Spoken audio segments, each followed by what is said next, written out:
Buenos días, ¿quién les habla? Soy el doctor Carlos Orlando Gómez Argueda, soy magistrado de la Unidad de Visitas y Prevención de la Oficina de Control de la Magistratura de la OCMA. Sin embargo, en este caso se me ha propuesto hacer una exposición respecto del proceso por faltas regulado en el Código Procesal Penal del año 2004. Cabe señalar al respecto de que el proceso por faltas es, si es que no, el proceso más o de menor detalle en su regulación en el nuevo Código Procesal Penal. Y considero que por eso puede tener importancia la presente charla. Antes de entrar directamente a lo que es el proceso por faltas, creo que resulta conveniente señalar que en el Perú el tratamiento de la falta, tanto sustantiva como adjetivamente, es de larga data. En la legislación nacional, por ejemplo, tenemos que en el Código Penal de 1863 fueron reguladas estas en el libro tercero, llamado de las faltas y sus penas. Como afirma Basadre, citado por Ramón Arias en su libro de Derecho Penal, parte general, tomo 1, tercera edición, del año 1978, este vendría a ser el primer código hecho y suscrito en Sudamérica, obviamente de influencia española. A este le siguió el Código Penal de 1994, cuyo proyecto se atribuye pues al jurista Víctor Maurta, el mismo que consiguió con este proyecto y código la derogatoria del código anterior. Vale la pena decir que este código superó los proyectos de reforma de los años 1874, 1878, 1900 y 1916, en este caso de influencia helvética, si se quiere, suiza. Luego hemos tenido el código de 1991, que hasta el momento está en vigor. Sin embargo, lo que se refiere al libro tercero, igualmente, que regula las faltas, ya ha tenido algunas modificaciones. Esto nosotros señalábamos en el sentido de que siempre ha tenido para el legislador relativa trascendencia a las faltas, en tanto que han sido pocos los artículos que se han expuesto con respecto a ellas, tanto a nivel sustantivo como adjetivo. Por otro lado, vale la pena también señalar que en el Perú se ha optado por la teoría bipartita, esto es que nosotros clasificamos las infracciones en delitos y faltas, y se considera a las faltas como un delito en miniatura, como un delito venial. Esto es que tanto delitos como faltas tienen los mismos elementos constitutivos, sin embargo tienen diferente sanción. Y obviamente el bien protegido se entiende que es de menor relevancia. Y por ello es que siempre se le ha dado también o se le ha atribuido un procesamiento distinto, siempre más breve que los procesos dedicados a los delitos. Así, por ejemplo, tenemos que el Código de Enjuiciamiento en Materia Penal del año 1863 regula el enjuiciamiento por faltas en su libro tercero. Además, ahí incluía a los hurtos, a las estafas que no excedían de los 50 pesos. Y además, en este sistema se usaba la prueba tasada, ¿no? Y se dice que responde al sistema inquisitivo. Como lo señala, por ejemplo, Gilberto Félix Tasaico, en un artículo Panorama de la estructura del proceso penal, o Gómez Colombier, tratadista español, que se basa pues en el hecho de que en aquella época regía aquella norma llamada novísima recopilación del año 1805. Sin embargo, hay autores como Carlos Machuca, quien cita a su vez a Tacora González, quien refiere que por el contrario este procedimiento de faltas y en sí todo el proceso que regulaba este código era de corte acusatorio. Incluso considera que es la primera implementación del sistema acusatorio. Luego, como sabemos, de este código siguió el Código de Procedimientos en materia criminal del año 1919, expedido por la Ley 4019. conocido también como el Código de 1940. Y en este caso se atribuía a los jueces de paz el tratamiento de las faltas. En este caso se entendía que estas eran instruidas por el juez de paz y finalmente sentenciadas por el juez penal. Claro, esto luego ha tenido varias modificaciones y por ahora se tiene la ley 27939. En el cuadro que tienen a la vista pueden ver fácilmente lo que acabamos de exponer con respecto a los tratos que le ha dado la falta a nuestros diferentes códigos. Por ejemplo, si, la ley 27939 ha considerado tener como desarrollo del procesamiento de faltas básicamente dos conductos. Uno primero, generado cuando hay detención en flagrancia por la policía. Este debe remitir al investigado al juez de paz el letrado. Y la otra opción es cuando el imputado no se encuentra detenido. Obviamente, en ambos casos, el juez debe verificar si el hecho constituye falta, ¿no? Y si lo fuera, sí, en ambos casos igualmente dictará el auto de apertura de instrucción, sin perjuicio de que no siéndolo se archive o en el caso de que constituya delito se remita al fiscal para que éste en su oportunidad efectúe la denuncia correspondiente. Hay una diferencia cuando el investigado ha sido detenido por flagrancia de cuando no lo ha sido. Una de ellas sería que en el primer caso la audiencia se lleva en sede policial y en el segundo se lleva a cabo en la sede judicial. La segunda diferencia sería que en el primer caso se lleva a cabo de manera inmediata y en la otra unos días con posterioridad. En ambos casos pueden el investigado deducir las cuestiones previas, cuestiones prejudiciales, excepciones, cuestiones de competencia, y esto lo puede hacer hasta antes de que se pronuncie la sentencia. A su vez, en este escrito, en este requerimiento de parte, pueden también proponer los medios probatorios que considere pertinentes. Y con todo ello se llevará a cabo la audiencia, que tiene por característica que se lleve en un solo acto, salvo caso de fuerza mayor. Acá también existen algunas opciones. La primera es si reconoce su responsabilidad y la segunda es en el caso que no la reconociera. Si reconoce su responsabilidad y no existiera necesidad de mayor diligencia, se puede dictar inmediatamente la sentencia. Si reconociera su responsabilidad y existiera la posibilidad o la necesidad de actuar medios probatorios, obviamente esta podrá postergarse, como en el caso de que sean necesarias otras diligencias. Y en esta situación, la instrucción podrá durar 20 días, será prorrogable hasta por 10 días más. Concluida la audiencia, se señalará fecha de audiencia para la lectura de sentencia, bajo el procedimiento de ser conducido de grado a fuerza. Como ustedes podrán apreciar, este es el mecanismo del proceso por faltas que se tramita en el sistema inquisitivo. Obviamente, a la sentencia condenatoria que provenga de este proceso, procede el recurso de apelación, cuyo trámite ustedes pueden apreciar fácilmente en el cuadro que se les pone a la vista. Si hacemos una gestión parecida a la anterior, esto es remitirnos a más o menos a grandes rasgos cómo se tramitan los procesos por faltas en el Código Procesal Penal, advertiremos que igualmente la denuncia la puede efectuar la persona ofendida ante la policía o directamente ante el juez de paz.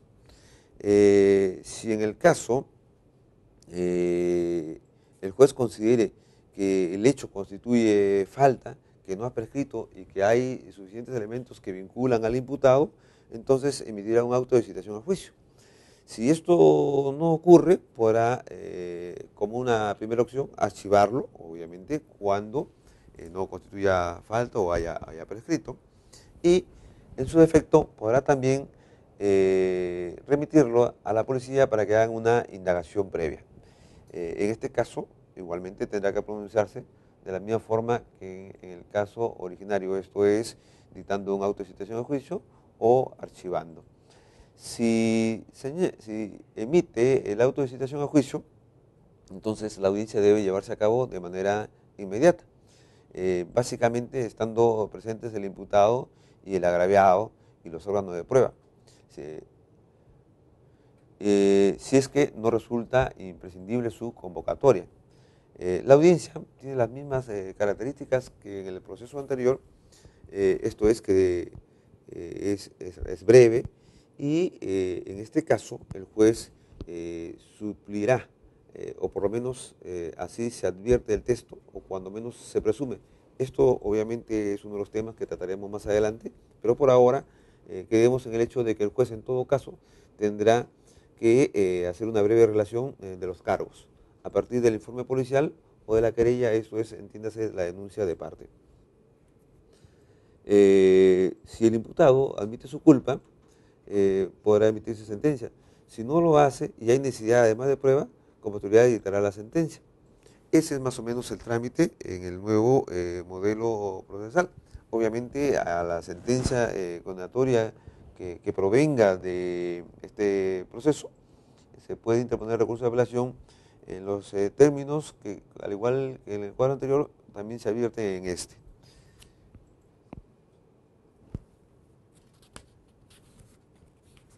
Es necesario señalar a estas alturas que, como ha podido ver, el proceso o el trámite del proceso por faltas en uno y otro sistema, me refiero en el viejo modelo, en el Código 1940, a pesar de que hay una norma que lo modifica, pero insistamos en llamarle así, es muy parecido al del nuevo modelo.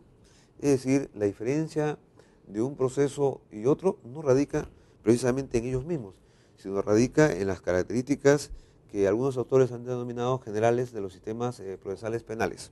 Así, por ejemplo, que se les pone a la vista y cuyo autor también está igualmente consignado al final de los mismos, puede advertirse que el sistema inquisitivo rige la presunción de responsabilidad, mientras que en el sistema acusatorio rige la presunción de inocencia, que es como siempre ha debido de ser.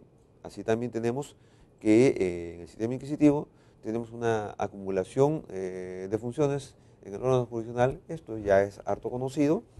Como sabemos, en el sistema inquisitivo el juez no solamente cumple su función de juzgar, sino también de investigar y de alguna manera reemplaza, suple o participa de la misma labor que el representante del Ministerio Público.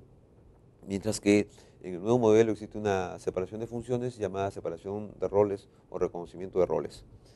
Otra de las características es que el primero es totalmente escrito, mientras que el segundo prevalece la oralidad. También, por la misma razón antes expresada, los procesos en el sistema inquisitivo se basan en actas y en constancias, mientras que el actual proceso penal se rige en un sistema de audiencias que además en algunos casos ha sido materia de video y en otros de su respectiva grabación, lo que permite una total, completa, absoluta reconocimiento de todo lo dicho en la audiencia, lo que permite al juez también poder resolver con mayor conocimiento de algunos detalles que en algún momento pueden pasar desapercibidos. En el sistema inquisitivo el proceso es inmediato, es disperso y es secreto, como es bien sabido, mientras que en este proceso acusatorio este es inmediato, concentrado y público. Por otro lado, tenemos el tema de la inmediación. En el primero, esto es en el inquisitivo, este se da a lo largo de todo el proceso. En el otro caso, se da básicamente en el debate. Otra característica fundamental es que en el sistema inquisitivo lo que se ha pretendido es el eficientismo. Esto es lograr, en todo caso, la sanción de los investigados, seguramente bajo la idea de la seguridad jurídica y la tranquilidad ciudadana.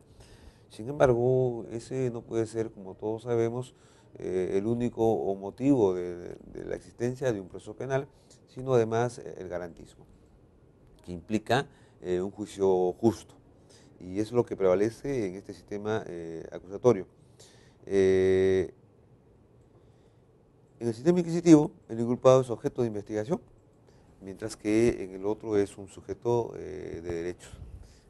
Vale decir, además, que en el primero, repito, en el sistema inquisitivo, la detención es la regla, y en el segundo, la libertad es la regla general, ¿no?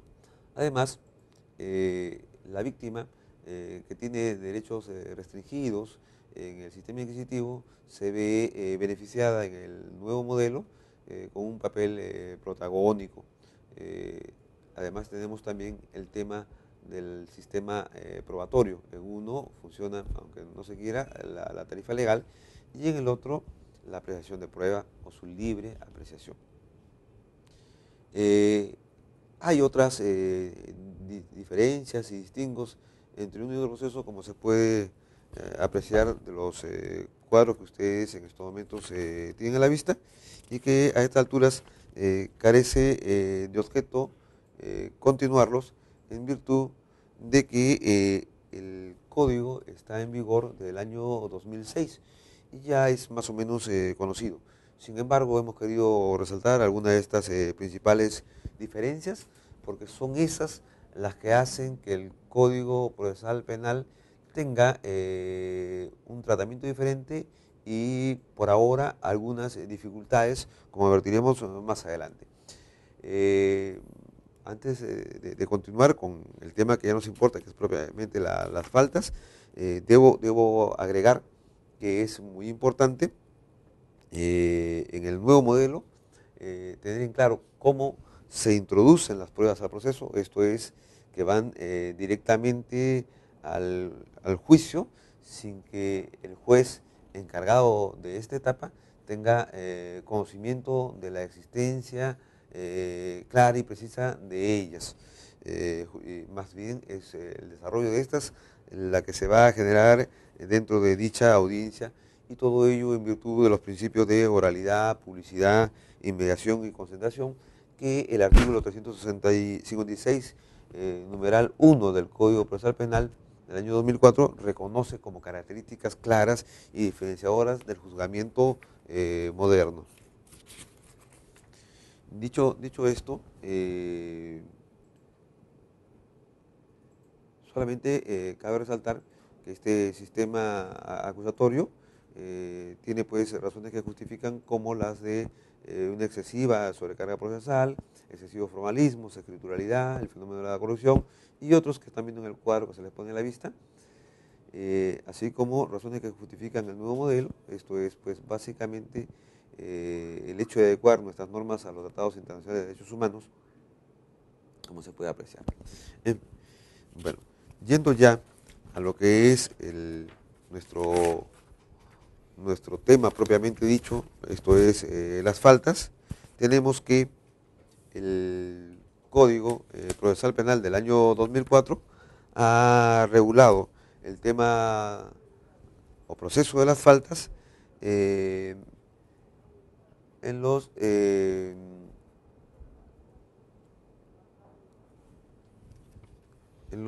artículos 482 al artículo 487.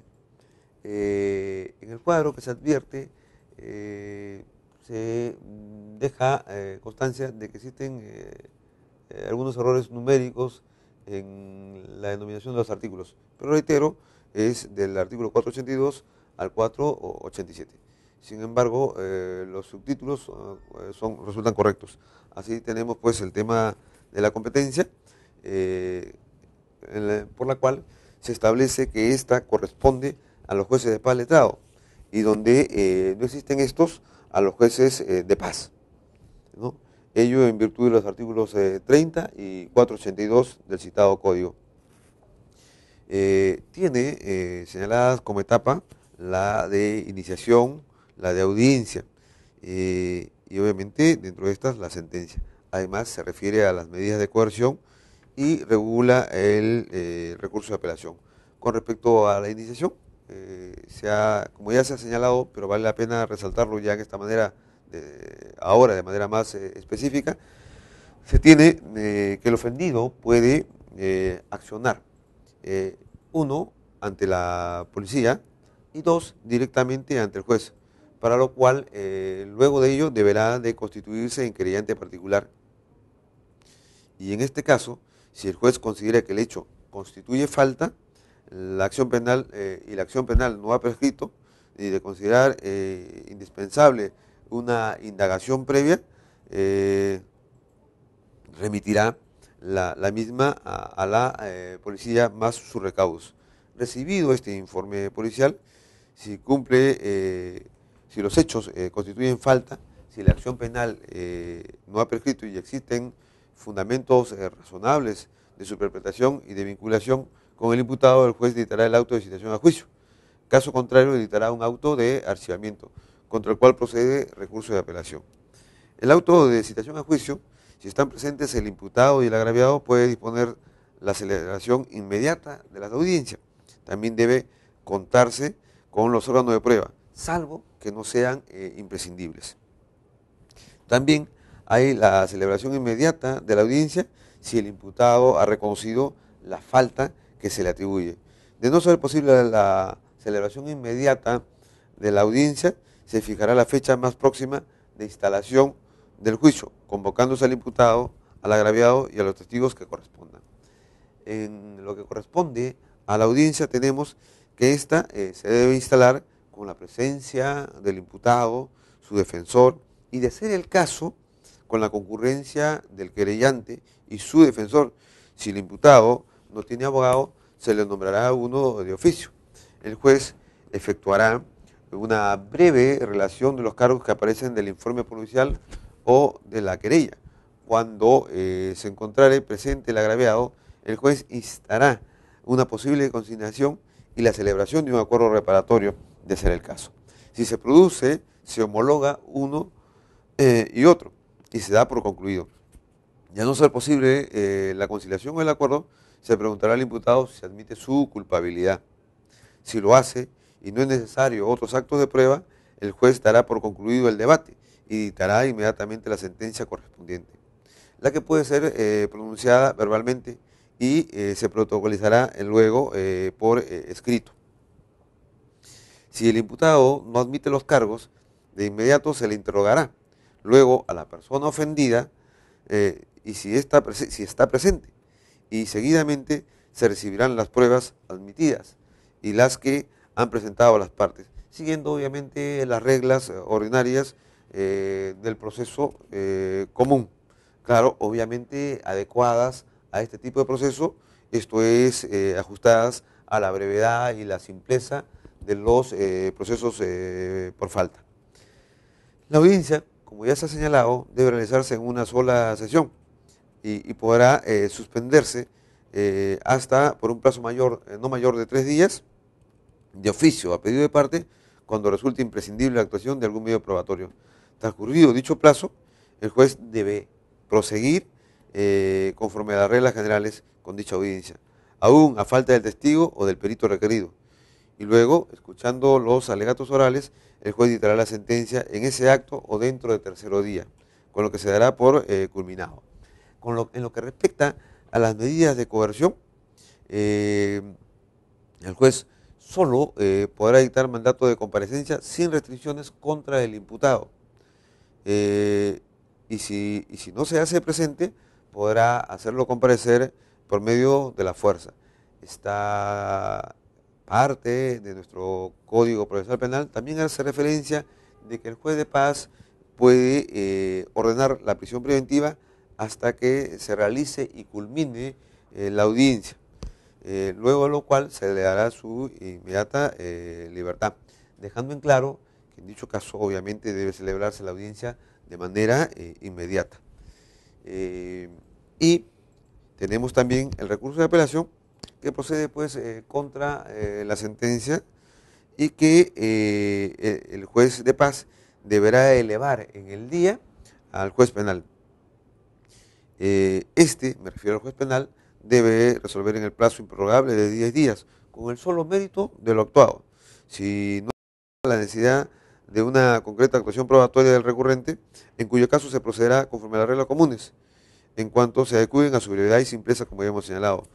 Obviamente, los abogados defensores presentarán por escrito los alegatos que estimen, sin perjuicio del informe oral que se prestará el día de la vista de la causa, la que se designará dentro de los 20 días de recibido los autos.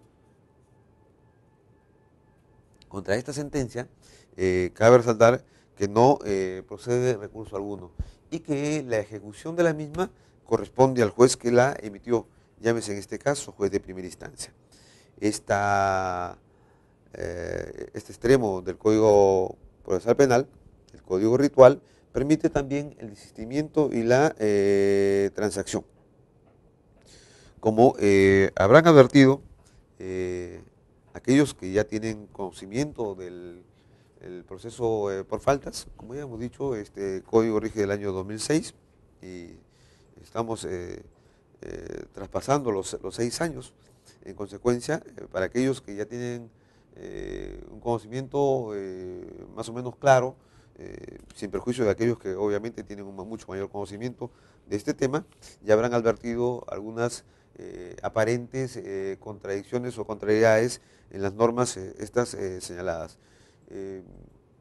Yo en estos momentos considero pertinente señalar que una de ellas vendría a ser, y creo que la de mayor preocupación, la intervención del Ministerio Público. Como han podido apreciar, del trámite del proceso por faltas no está de manera explícita, expresa, señalada la participación del Ministerio Público. Y al respecto existen, como casi siempre, dos posturas.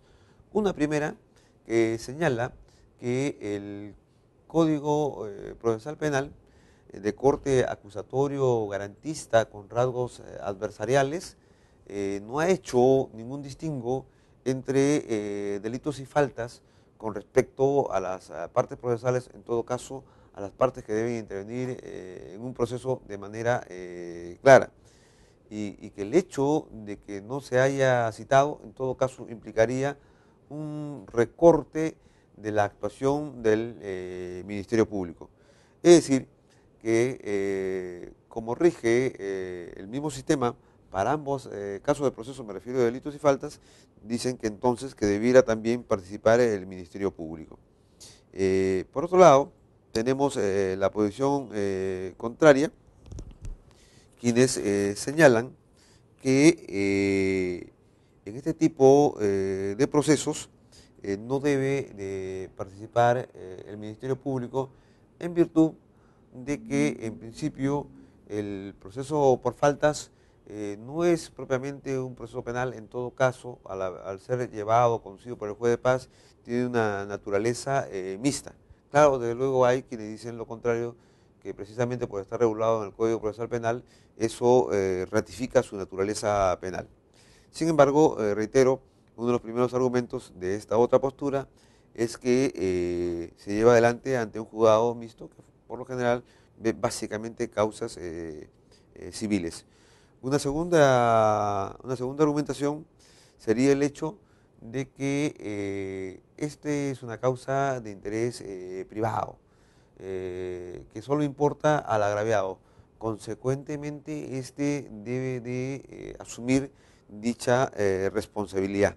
Esto es, de afrontar en juicio a su posición de denunciante.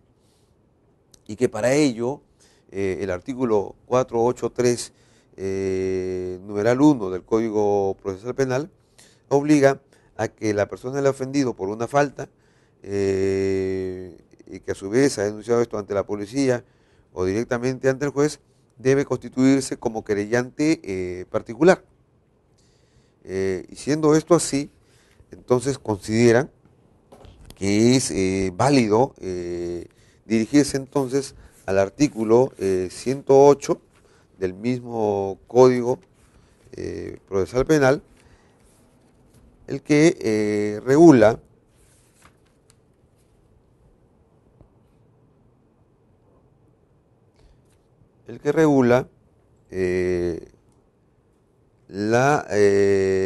los requisitos para constituirse en parte civil, y que señala que el querellante particular promoverá la acción de la justicia mediante querella. El escrito de querella debe contener además, bajo sanción de inadmisibilidad, la identificación del querellante y, en su caso, de su representante, con indicación en ambos casos de su domicilio real y procesal y de los documentos de identidad o de su registro. Además, el relato circunstanciado del hecho punible y exposición de las razones fácticas y jurídicas que justifican su pretensión, con indicación expresa de la persona o personas contra las que se dirige. También debe señalar la precisión de la pretensión penal y civil que deduce, con la justificación correspondiente, y debe además ofrecer los medios de prueba correspondientes. De esta forma, entonces, se tendría claro que es factible que el ofendido, quien tiene la condición de querellante particular, pueda hacer las veces del representante del Ministerio Público. Otro argumento que va en favor de esta posición es el hecho de considerar que el Ministerio Público debe, pues, dirigir todas sus fuerzas y potencialidades a situaciones de mayor envergadura, como son los delitos.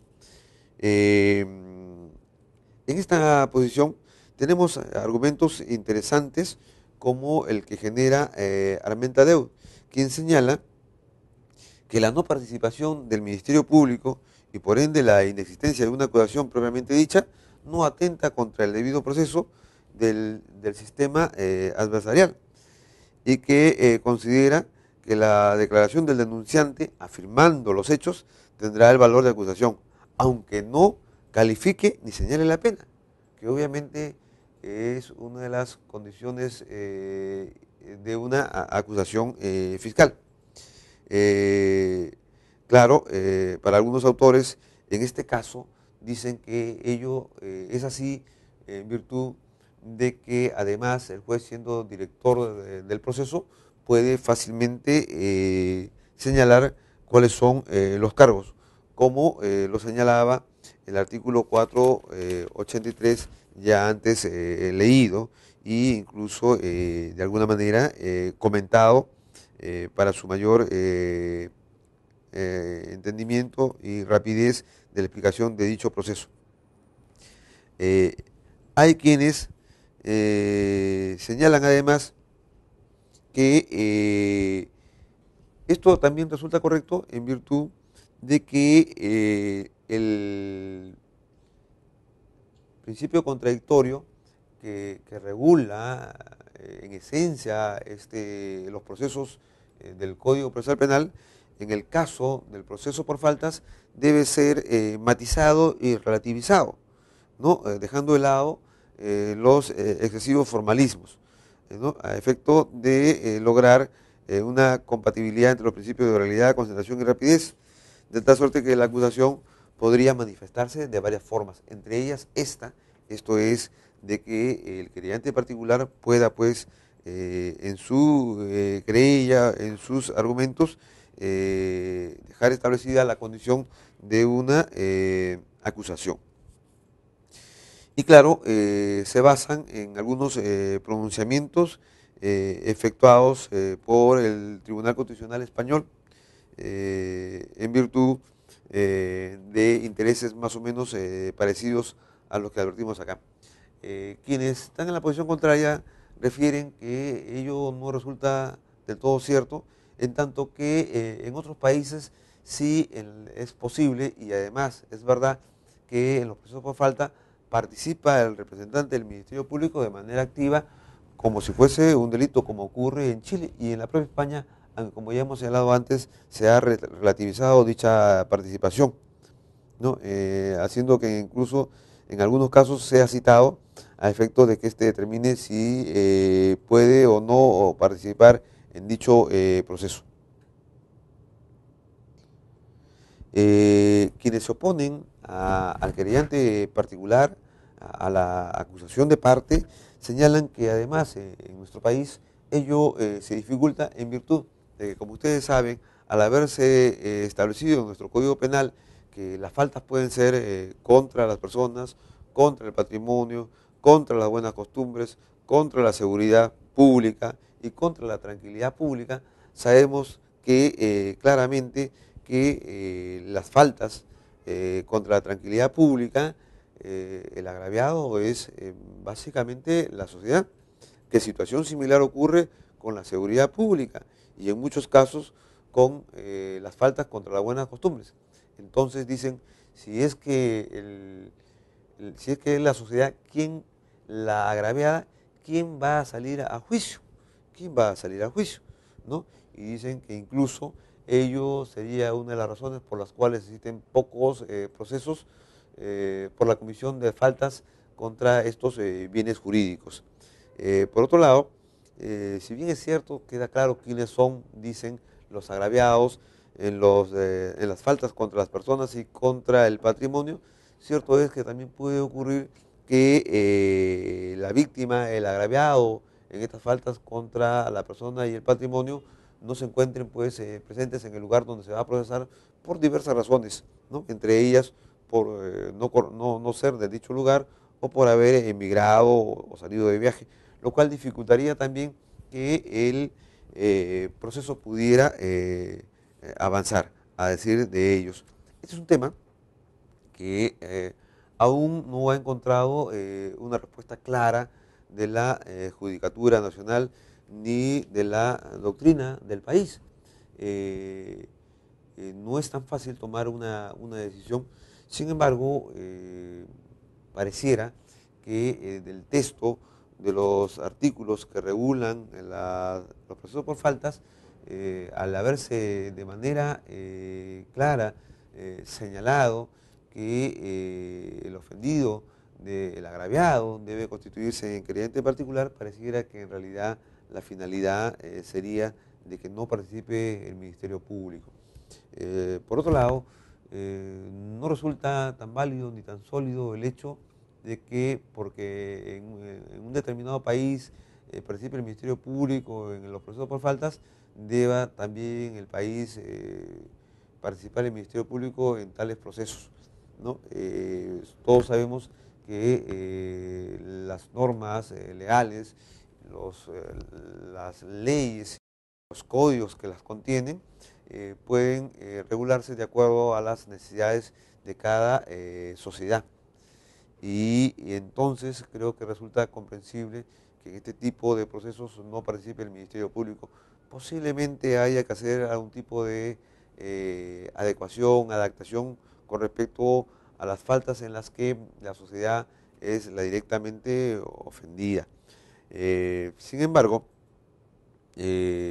reitero, pareciera que esta debe ser la tendencia a seguir, porque es la forma como se puede por ahora beneficiar o beneficiarnos la sociedad en completo de las labores que hace el Ministerio Público con respecto a los delitos.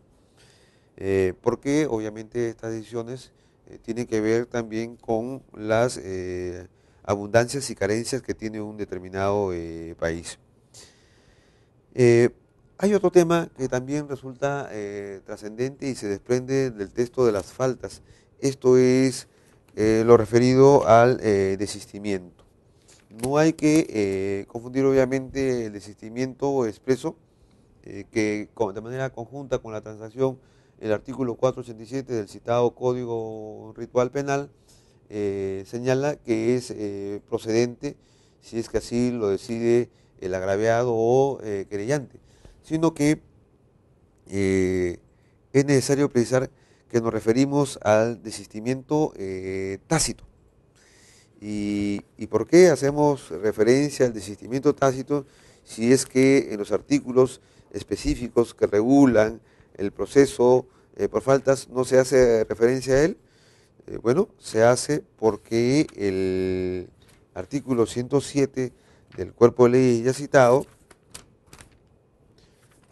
señala que el querellante particular, al, al no concurrir a las audiencias, se entenderá que éste ha incurrido en un desistimiento tácito, ¿no? Y el artículo 110 de dicho cuerpo de leyes señala, pues, se considerará tácito el desistimiento cuando el querellante particular no concurra, sin justa causa, a las audiencias correspondientes, a prestar su declaración o cuando no presente sus conclusiones al final de la audiencia. Y entonces se señala que es perfectamente válido esta conjunción de normas del Código Procesal Penal en virtud de que precisamente el artículo 483 hace referencia al querellante particular y que esta institución jurídico-procesal está regulado en el artículo 110 de este cuerpo de leyes. Y es precisamente ese artículo el que permite o faculta al juez a determinar que hay un desistimiento tácito.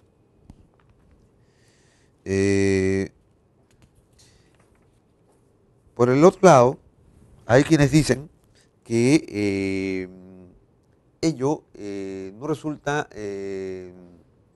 cierto porque en principio el desistimiento tácito, y básicamente el desistimiento proviene del sujeto ofendido y que éste tendría que ser en todo caso expreso, que lo que nosotros conocemos como desistimiento tácito es lo que se conoce en la doctrina como perención o abandono.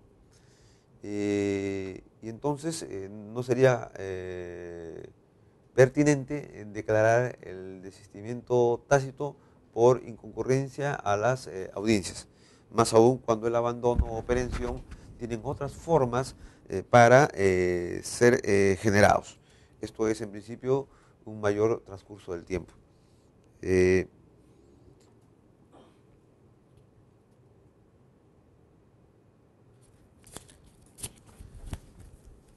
Este desistimiento, dicen los que están en contra del mismo, no es posible en aplicarlo en el proceso por faltas, toda vez que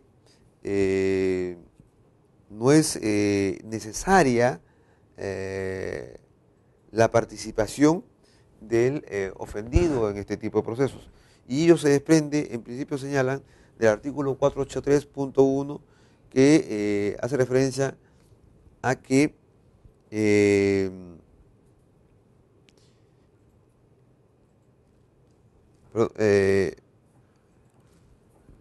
precisemos, perdón, hay un error ahí, me refiero al artículo 484 que señala en el subpunto 1 que la audiencia se instalará con presencia del imputado y su defensor, y de ser el caso, con la concurrencia del querellante y su defensor.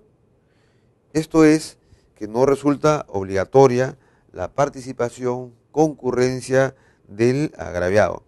Que en igual sentido va el artículo 484.2, o mejor dicho, la norma que se desprende del artículo 484.2, cuando señala: acto seguido, el juez efectuará una breve relación de los cargos que aparecen en el informe policial o de la querella. Cuando se encontrare presente el agraviado, el juez citará una posible conciliación y la celebración de un acuerdo de reparación de ser el caso. Esto es, que queda claro que en principio el juez, al hacer la relación de cargos, como decíamos en el tema anterior, prácticamente activa la acusación y por ende, al referirse esta misma norma, que cuando se encontrare presente el agraviado, se entiende que no es obligatoria, consecuentemente, entonces no tendría por qué el juez de la causa pronunciarse por el desistimiento tácito por la sola inasistencia del agraviado. También se cita como otro fundamento más de esta postura el artículo 54 del reglamento de audiencias, que señala que el juez precisará si la concurrencia del agraviado es obligatoria o facultativa. Claro, obviamente este último argumento no resultaría ser tan sólido de descubrirse o concluirse que los artículos antes citados pueden interpretarse de otra manera. Consecuentemente, siendo este artículo 54 una norma de inferior jerarquía, no podría estar regulando, no podría estar regulando en el sentido de que sea obligatoria o facultativa la presencia o concurrencia del agraviado.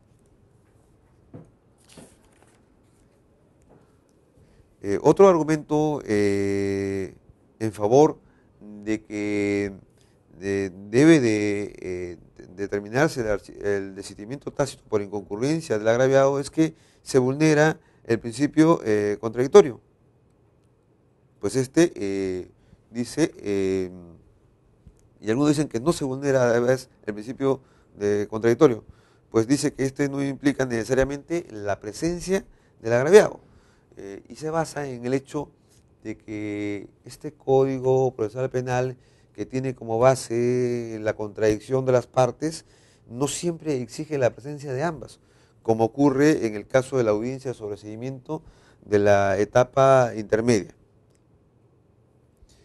Y existe además un argumento que pareciera ser más sólido bajo la lógica de la interpretación sistemática.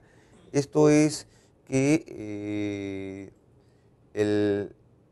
los artículos que regulan el proceso por falta han señalado la no necesidad de la concurrencia del agraviado. Es decir, existen normas propias que regulan la concurrencia o no del agraviado, lo cual hace entonces innecesario acudir al artículo 110, que en todo caso sería una norma general. Y como sabemos, cuando hay un conflicto entre una norma general y una norma especial, hay que preferir la especial. Y este sería en todo caso el argumento más sólido que presenta esta postura. Claro, obviamente este tema nos conduce a otro, que es el de la acusación implícita. Es decir, ¿puede realmente el juez pronunciarse respecto de la acusación? ¿O es que con la distribución de roles ocurre que el juez no debería participar de esa manera? Como ya se ha dicho anteriormente, hay quienes señalan que, como argumenta Deu, que la participación del juez en ese extremo no altera en nada el proceso acusatorio garantista y que en consecuencia es factible. Y que, como incluso lo señala Pablo Sánchez, refiere pues que en todo caso, siendo el juez el director del proceso, es una función que le corresponde, ¿no? Entonces tenemos básicamente tres temas de talla mayor que deben de solucionarse en el transcurso del tiempo para un mejor desempeño de la actividad jurisdiccional y de los fines del proceso penal con respecto a la sociedad. No obstante, además de estos principales problemas a los cuales yo le atribuiría dicha condición, existen otros de menor monta, pero que pareciera que son de más fácil solución, ¿no? Como aquel que se advierte del tenor de las normas que regulan el proceso penal, perdón, por faltas, en cuanto a que no ha señalado un plazo de investigación policial.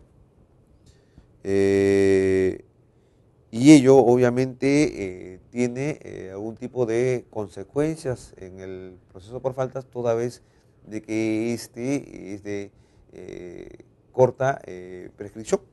Así que más bien podría generar algunas preocupaciones el hecho de que la policía tomara un mayor tiempo que finalmente hiciere imposible lograr la finalización de un proceso por faltas.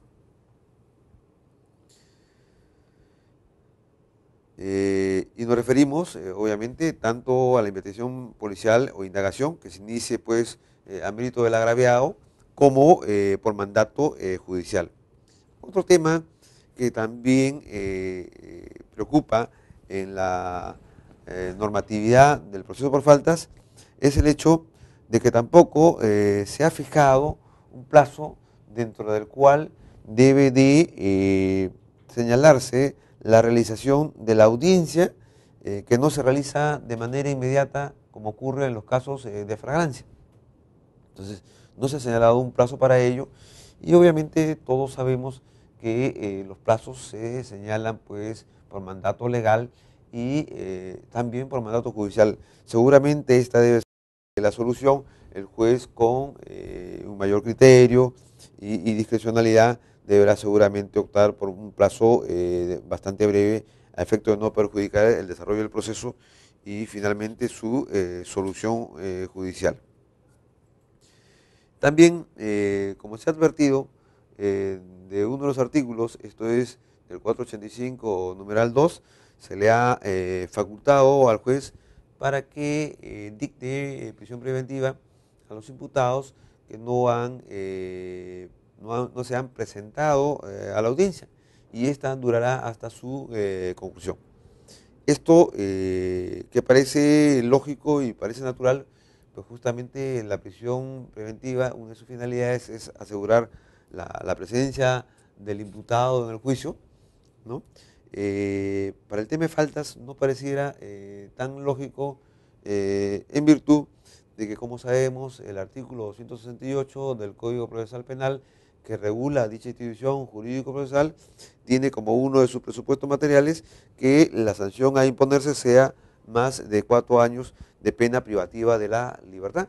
Y como sabemos, las sanciones por faltas no llegan a tales extremos, cuando menos en su gran mayoría. Consecuentemente resulta casi imposible su aplicación en los procesos por faltas.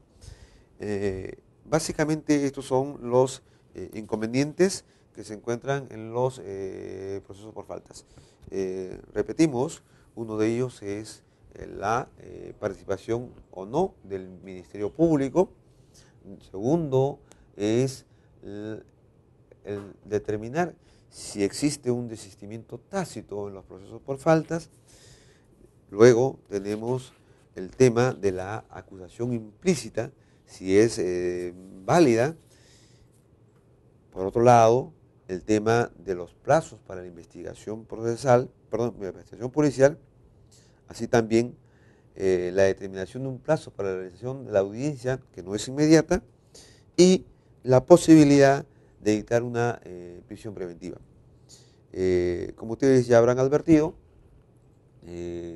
la normatividad que regula los procesos por faltas, no solamente en este Código Procesal Penal, sino también en los anteriores, incluso en la norma que está en vigor, donde está en vigencia el viejo modelo procesal, no han sido claramente regulados y obviamente bajo el principio de supletoriedad de la norma se hacen uso de las normas generales, pero que no necesariamente coinciden, calzan con los requerimientos del proceso por falta. Así que esperamos que con ello, de alguna manera, hayamos podido recordar y en todo caso a quienes no están al tanto de este tipo de procesos, recalcar, resaltar y reseñar lo que es el proceso por faltas y sus actuales inconvenientes y dificultades que tendrán que ser superadas seguramente con interpretaciones calificadas y, ¿por qué no?, en un futuro muy cercano con algunos plenos o encuentros nacionales. Con esto yo doy por concluida esta exposición. Espero que hayan podido quedar más o menos claros en las situaciones que afectan el proceso por faltas. Les agradezco su escucha y será hasta otra oportunidad. Gracias.